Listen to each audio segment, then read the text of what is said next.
রান্না বাড়া নেই কো, শুধু বসে বসে খাচ্ছি। কাল রাত্রে খেতে গেছি, আজকে দুপুরেও খেতে যাবো। এখন শুধু শুয়ে থাকবো, খাওয়ার টাইমেও ঠিক চলবে। কি খাচ্ছ তুমি? ও হবে না, আমি খাবো না, তুমি খাও। খেলে কাজ না, শুধু খাওয়া দাওয়া কাজ। খাওয়া ছাড়া আর কিছু কাজ নেই। আজকে অনুষ্ঠান আছে, আজকে আমাদের অনুষ্ঠান লাস্ট দিন শেষ, ওই জন্য দুপুরে ওই কীর্তন হবে, পালা কীর্তন বলে, মানে পসরা কীর্তন হবে।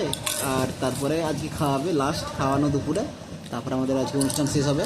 ওই রাধা অষ্টমীর দিন থেকে শুরু হয়েছিল, ঠিক আছে, আজকে আমাদের লাস্ট। সেই সোমবার থেকে খাচ্ছি, আজকে হচ্ছে সোমবার। সোমবার রাত থেকে খাচ্ছি, প্রতিদিন রাত্রে খাচ্ছি, প্রতিদিন রাত্রে রাঁধতে হচ্ছে না, কি মজা। আজকে কষ্ট হবে, যেহেতু আজকে রাত্রে রাঁধতে হবে।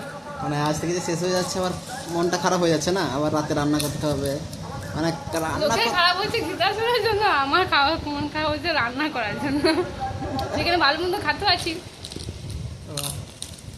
আরে এটাকে খাবার কেন ভাবছো? খাবার নয়, ওটা প্রসাদ বটে, প্রসাদ।